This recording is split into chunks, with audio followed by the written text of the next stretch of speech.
요한계시록 2장 1절에서 7절입니다. 아시아의 7 교회에게 주시는 말씀이 2장부터 3장까지 계속될 겁니다. 에베소 교회에 나타난 예수님의 모습은 오른손에 7 별을 붙들고 7 금주대 사이를 다니시는 예수님이 등장합니다. 아시아의 꽃이라고 불릴 만큼 굉장히 큰 도시입니다. 상업, 정치, 또 종교적으로도 도서관도 있었습니다. 큰 대로변에는 창녀촌도 있습니다. 또 로마 황제를 섬기는 신전도 있습니다. 사람들이 즐길 수 있는 큰 공설 운동장도 있습니다. 모든 면에서 잘 갖춰진 그런 도시인데 이 도시의 한복판에 에베소 교회가 있었습니다. 사도 바울은 이 에베소에서 말씀 사역에 아주 집중했습니다. 두란노라고 하는 서원에서 제자들을 모아놓고 말씀 사역을 합니다.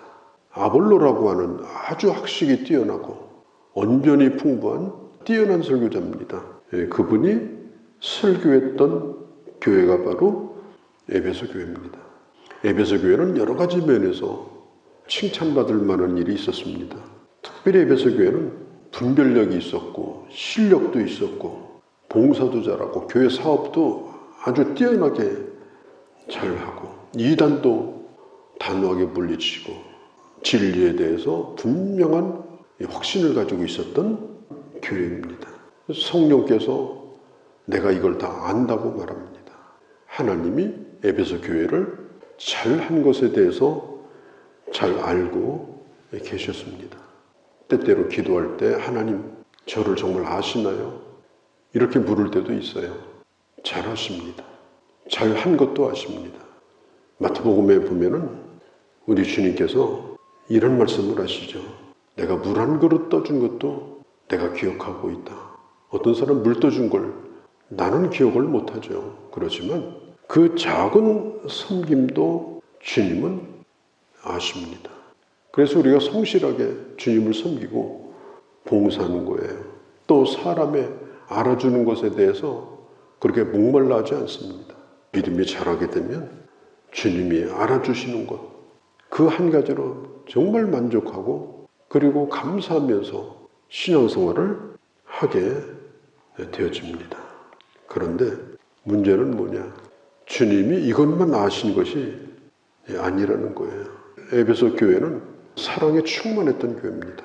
사도행전 20장에 바울이 에베소를 방문했을 때 에베소 교회 장로들과 말씀을 서로 나누고 교제를 합니다.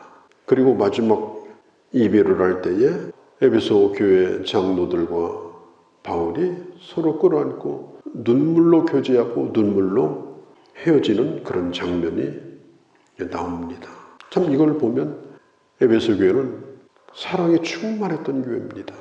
그런데 우리 주님께서 에베소 교회에게 책망할 것이 한 가지 있다고 그랬어요. 그것이 뭐냐? 처음 사랑을 버렸느니라. 다른 곳으로 떠나갔다는 거예요. 마음이. 봉사합니다. 열심히 일합니다. 사업도 잘합니다. 진리에 대해서도 아주 분명하고 확고부동합니다. 그런데 사랑하는 마음이 점점 식어져 버린 거예요. 처음 같지 않은 거예요. 마치 허니문이 지난 그런 부부처럼 이제는 그런 하나님과의 사이가 되어버린 겁니다. 그것에 대하여 주님은 매우 심각하게 책망을 하셔요. 우리도 이 문제에 대하여 깊이 우리 자신을 좀 돌아볼 필요가 있습니다. 하던 일을 계속 잘하는 거 좋아요. 주님이 다 아십니다. 그러나 나는 처음 사랑을 지금 가지고 있는가? 처음의 순수함과 그 진실함과 그 열정과 그런 것을 나는 지금도 그대로 유지하고 있는가? 모든 것이 잘 돼가고 있다.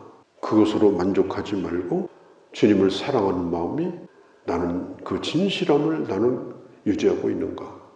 또 한 가지는 하나님이 주신 내게 주신 영혼을 정말 사랑하고 있는가? 아니면 불 꺼진 집처럼 그 뜨거움이 다 꺼져가고 있는 건 아닌가? 아궁이의 불은 꺼지고 구들장은 얼음처럼 차갑고 그런 방에 들어갔을 때 느낄 수 있는 느낌이 있잖아요.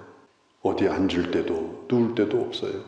만일 교회가 그렇다고 하면, 우리 영혼의 우리의 집이 그렇다면 어떻게 주님이 거기에 거하시겠으며 어떻게 그런 나를 보고 사람들이 따라오겠는가. 일 잘하는 것하고 전혀 다른 문제입니다. 에베소 교회는 일을 엄청나게 잘했던 교회인데 이렇게 식어져 감으로 주님을 섭섭하게 했던 그런 교회였습니다. 주님이 말씀합니다. 생각해보라. 그 사랑을 어디서부터 잃어버리기 시작했는가. 일을 더 하라는 얘기가 아닙니다. 정말 그 순수함과 사랑이 어디에가 있는가. 그걸 주님이 심각하게 묻고 있는 겁니다. 회개하고 다시 돌이켜서 회복하라. 서머나 교회에 주신 말씀이 계속됩니다. 서머나 교회 8절 이후입니다. 서머나 교회는 바울의 10권이 넘는 서신서에도 나와 있지 않고 사도행전에 많은 교회가 등장하는데 서머나 교회는 나와 있지 않습니다. 서머나 교회가 차지하고 있는 위치는 그렇게 크지 않은 것 같습니다. 그런데 오늘 주님께서 사도 요한에게 주신 계시에는 이 서머나 교회가 등장을 하는 거예요. 참 자식이 많지만 특별히 늘 기억하고 마음 쓰는 자식이 누구냐. 잘 먹고 잘 사는 자식이 아니에요. 그냥 고생하는 자식. 오늘은 혹시 굶지 않나. 그 걱정을 할 수밖에 없는 자식을 부모는 매일 생각을 합니다. 외부적으로 볼 때는 그렇게 드러날 것도 없고 영향력도 작지만 이 서머나 교회는 엄청난 고난을 받는 교회였어요. 유대인들이 경제권을 다 쥐고 먹고 사는 일도 어렵게 만들었습니다. 예수 믿어서 아예 기대가 없어요. 그런 기대나 그런 기도가 필요 없는 교회입니다. 왜? 예수 믿는 것 자체가 고난이니까. 지금 북한의 지하 교회에 있는 그리스도인들이 하나님 장마당 잘 되게 해주세요. 그런 기도 하겠어요? 예수 믿는데 목숨을 건 사람들인데 복을 주세요.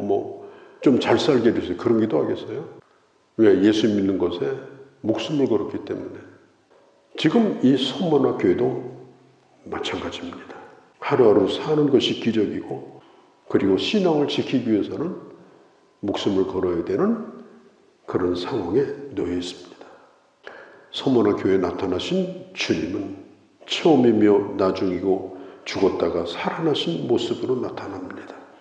영웅도 인간도 정권도 제국도 사라지지만 주님은 역사의 주인이라는 것, 그걸 분명하게 보여주고자 주님이 그런 분으로 나타나셨어요. 그리고 10일 동안 고통을 겪을 거라고 말씀했어요. 저도 10이라는 숫자를 가만히 생각을 해보니까 1에 비해서는 손가락 꽉 차니까 꽤 많은 수예요. 그런데 100에 비해서는 그렇게 많은 숫자도 아니에요. 많은 것도 아니고 적은 것도 아니고 오늘 주님께서 이 서머나 교회에게 견디라는 겁니다. 열 셀 때까지 견뎌라. 일제시대 때 감옥에 갔다 나온 사람도 변절하고 친일파가 됐습니다. 그들은 일본이 그렇게 오래 갈 거라고 생각을 안 하고 독립운동을 했어요. 그런데 10년이 가고 20년이 가고 그러다가 나중에는 실망을 해요. 독립은 어렵겠다. 지성인들이 변절을 했습니다. 윤치호 같은 사람은 영어로 일기를 쓴 사람이에요. 왜 그런 일이 생겼을까? 대답은 간단합니다. 그렇게 빨리 일본이 망하리라고 생각을 하는 거예요. 그래서 10까지 세지 못하고 7까지 세다 8까지 세다가 9로 넘어가다가 결국은 견디지 못하고 쓰러지게 된 것입니다. 우리 주님이 말씀해요. 10가지만 참아라. 서머나 교회에게 하신 말씀이에요. 그때 당시 9절에 보면 서머나 교회가 처해 있던 상황은 사방을 둘러봐도 사단의 회예요. 사단의 회당. 온 천지가 예수 믿는 사람을 편들어주는 그런 세상이 아니었고 많은 배교자들이 나와서 변절을 하고 있을 때입니다. 그때 주님이 말씀합니다. 죽도록 충성하라. 첫째 사망에는 참여하겠지만 첫째 사망이 뭐예요? 목숨이 끊어지는 거예요. 살려고 생각하지 말라. 그러나 둘째 사망에는 참여하지 않으리라. 멸망당하지 않는다. 하나님과 영원히 함께할 거다. 죽도록 충성하라는 말은 실제로 죽으라는 말이에요. 그런 일이 생기더라도 순교를 해라. 그러면 네 목숨은 결국은 끊어지겠지만 영원한 멸망은 면한다. 목숨을 구하려고 둘째 사망에 들어가는 그런 불행이 없기를 바란다. 그렇게 하면 생명의 멸관을 주겠다. 에베소 교회에게도 이기는 자에게는 낙원의 생명과실을 주겠다. 서머나 교회에는 생명의 멸관을 줄 것이다. 내 구주 예수를 더욱 사랑. 이 찬송이 우리가 매일 부르는 찬송이 되어야 합니다. 끝에 보면은 이런 말씀이 나와요. 귀 있는 자는 성령이 하시는 말씀을 들으라. 귀가 없는 자가 어디 있겠습니까? 다 있는 거지. 그런데 듣지 못하는 귀가 있는 거예요. 깨닫지 못하는 귀가 있는 거예요. 들을 뿐이지 깨닫지를 못해요. 들을 뿐이지 행하지 않아요. 복된 귀가 아니에요. 마태복음 13장에 옥토와 같은 귀입니다. 순한 마음으로 받는 거예요. 겸손한 마음으로 받는 거예요. 꼭 순종하고자 받는 거예요. 그러면 100배의 복을 주신다고 약속을 했습니다. 앞으로 많이 볼 것인데 계시록에서 이기는 자라는 말이 앞으로 많이 나와요. 말세를 살아가는 성도의 삶이란 전투하는 삶입니다. 아무리 편한 전투도 일단 목숨을 걸고 나가야 됩니다. 말세 성도의 삶의 현장입니다. 하나님이 주시는 모든 복과 하나님의 약속은 이기는 자에게 주시는 겁니다. 오늘도 이기는 삶, 우리의 모든 걸 다하여 주님을 더 사랑하는 삶, 내게 주신 사람들을 나를 사랑하듯 사랑하는 그런 하루가 되어주시기를 바랍니다. 거룩하신 우리 아버지, 에베소 교회와 선문학 교회에게 주셨던 말씀을 우리 마음 깊이 새기고 복된 귀가 되어서 이 말씀을 듣고 이 말씀을 마음에 두고 순종하여 열매가 풍성한 그리고 생명의 멸류관을 받는 그런 삶을 살아가는 그런 저희가 되게 하여 주옵소서. 우리 주 예수님의 이름으로 기도하옵나이다. 아멘.